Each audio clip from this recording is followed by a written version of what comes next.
Hello, Kansas teachers. I'm going to give you some tips on how to be aware of what's going on in the legislature and how to advocate for bills that relate to education or really anything that you care about. So first things first, you need to find out what's happening. There are a lot of organizations such as Game On for Kansas Schools that you can follow, and they do a really good job of keeping the public aware of what bills are being proposed that are going to affect education. You can also just go to the Kansas Ledge website and you can search for education. You can go to the House or the Senate committees for education and see what bills are being proposed. If you hear about a bill that you're curious about, the first thing you should do is look up that actual bill and read the text of it. If you go to kansaslegislature.org, you can search for the bill that you're curious about.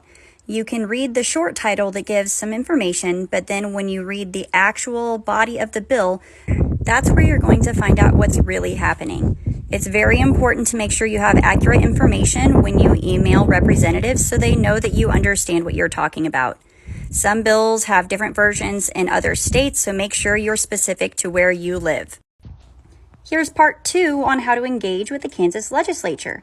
So after you found a bill that you care about, start to organize your thoughts and put together why you either oppose or support the bill.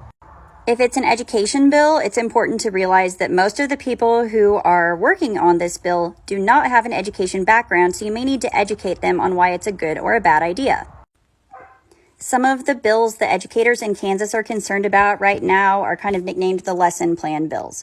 It is important to note the differences between the Kansas bills and the bills proposed in other states. For example, many other states are requiring that all of the materials be posted prior to the school year. And originally, the bills proposed in Kansas wanted all of the learning materials and activities and resources and curriculum to be posted for the preceding school year. Senate Bill 363 and 393 are pretty much versions of that.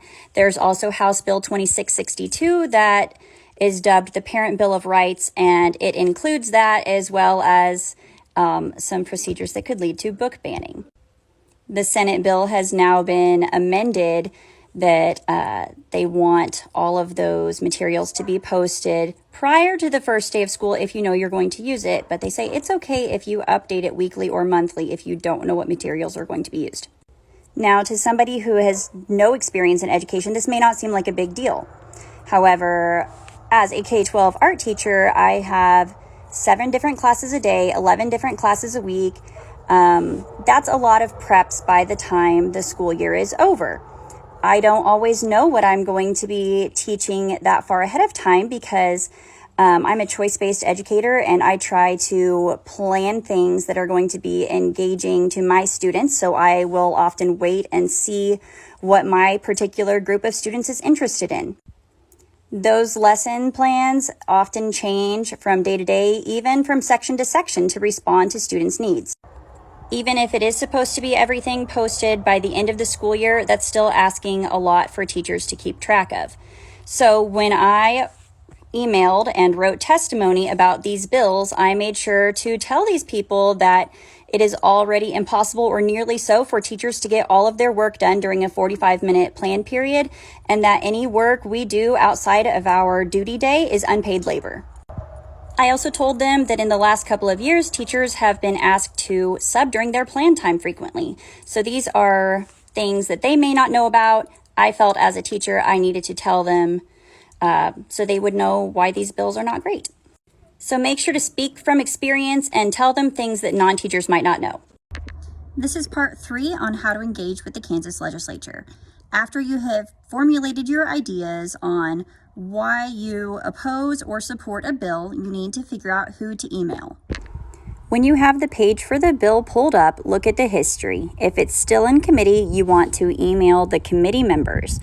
So click on the name of the committee. For example, this bill is with the Senate Committee on Education. If you click the link for the committee on the right-hand side, you'll see a list of all of the members of that committee. You can click on their names to get their email addresses. It also doesn't hurt to copy into the email some of the leadership. So since I was emailing about an education bill, I copied in the Senate minority leaders because I knew they would be supportive, and it's good to have witnesses to make sure you have proof that you emailed. Next, you want to contact your representative in either the House or the Senate, depending on the bill. So you can click the link that's on the left-hand side of the Kansas Legislature website, or there's a lot of websites that make this easy to do. You can search by your address, and then it will show you all of your representatives. You can click on their name to get their contact information. Once again, it's always a good idea to copy in a witness on that email. Sometimes legislators will say that they weren't contacted about a bill.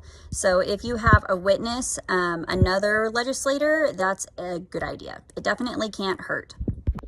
This is part 4 of how to engage with the Kansas legislature. So you have your bill, you have your thoughts, you figured out who to email. The biggest rule you need to know, first of all, is to always email from your personal email address. Do not ever email about something political from your school email address, because the legislators will see that as using government resources to advocate for something. So don't do that. Use your personal email address. It's also a good idea to make sure you send that email outside of your contract hours. You can get ideas on talking points from others, but it's best to put things in your own words. If it looks like your email was copied and pasted, some of the representatives won't take that seriously because they see that as an outside special interest group instead of one of their constituents talking to them. Try to keep your email fairly brief. Tell them who you are, why you are asking them to oppose or support the bill, and then make sure that you let them know that you vote in their district. And always remember to keep it professional and to keep it respectful. Even if you're frustrated, they are a lot more likely to listen to you if you are approaching the email with the right tone. This is part 5 of how to engage with the Kansas legislature. Did you know that you can submit written testimony?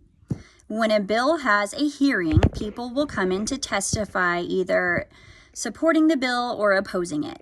It's really hard for teachers to take off work to be there, although you definitely can do that.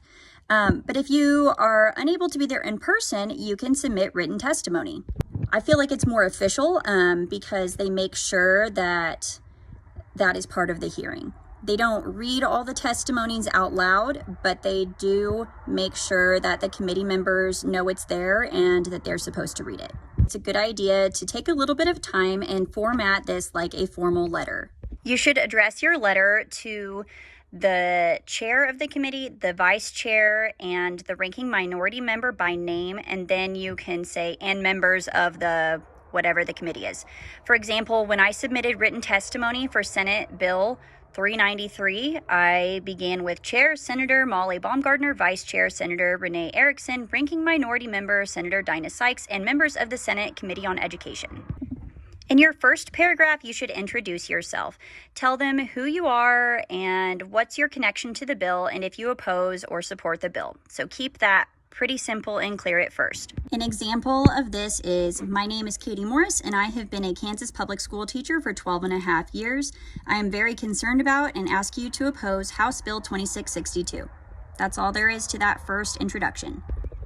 Next, you can expand upon why you support or oppose the bill. Make sure you use respectful language, but be strong. Tell them what they need to know that they may not know.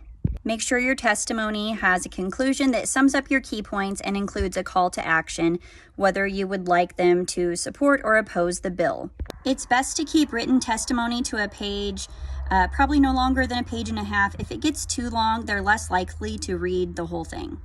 And of course, when you think you're finished writing, it's a good idea to take a little break, come back and look at it later to make sure you communicated what you wanted to communicate, to make sure your tone is respectful, make sure you proofread. It's even a good idea to have a friend or a colleague read it over for you to make sure that it's coming across how you want it to, and then you're going to get ready to submit it. Copy and paste your letter into the body of the email rather than sending an attachment, and email it to the committee assistant. That person will make sure that it gets submitted as written testimony. Sign off with your name, your location, your personal email address, and then get that testimony submitted. This is part 6 on how to engage with the Kansas legislature, and the biggest piece of advice is to be brave for your students and for your profession. I think sometimes teachers are a little bit afraid to get involved because you're used to avoiding partisan issues in the classroom, but we don't have a career where we have the luxury to pretend that politics don't matter. It doesn't even have to be a partisan issue, whether or not you think it's a Republican thing or a Democrat thing. Be aware of what's going on, contact your representatives, and just speak from the heart and your experience. Tell them what you think they need to know, and I hope you guys are all hanging in there this school year and are getting ready to enjoy spring break. We all deserve it.